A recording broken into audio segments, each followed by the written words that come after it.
je suis Olivier Lavastre, je travaille au CNRS et je vais apporter la dimension scientifique dans Sensinov et la partie interaction avec le monde de l'académie, le monde public.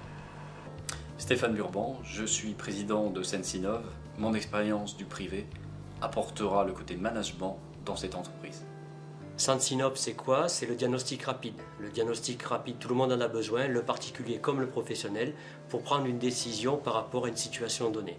Ça concerne l'environnement, la santé, l'industrie avec les procédés et par exemple la défense et les douanes.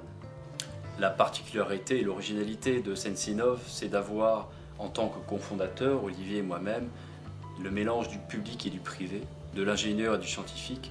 Et cette complexité, cette diversité, on la retrouve également dans l'entreprise puisqu'on touchera les domaines de la chimie, l'interface homme-machine avec différents intervenants en informatique, jusqu'à l'aspect engineering et développement process d'un boîtier portable ou d'un outil de production de contrôle en continu sur le site de nos clients.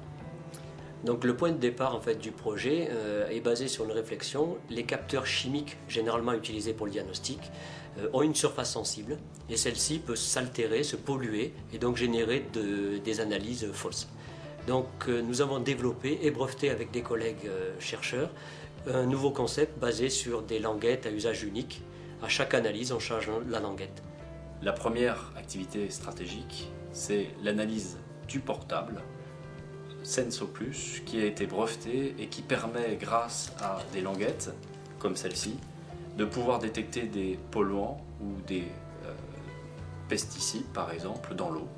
Il suffit de brancher la carte dans le lecteur, de tremper le capteur dans l'eau pour détecter des teneurs de polluants dans le liquide que l'on recherche.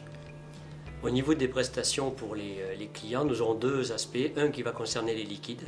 On peut donner au client la composition globale de son liquide. Est-ce qu'il a un produit en plus ou un produit en moins? Ça, c'est l'imagerie 2D qui permet de séparer les composants et d'obtenir l'image, la carte d'identité du produit du client. Le deuxième, ça concerne le NanoSIMS. Ça permet d'imager des objets solides jusqu'au nanomètre, de pouvoir dire j'ai tel élément à tel endroit de mon matériau et bien sûr de comparer les matériaux entre eux.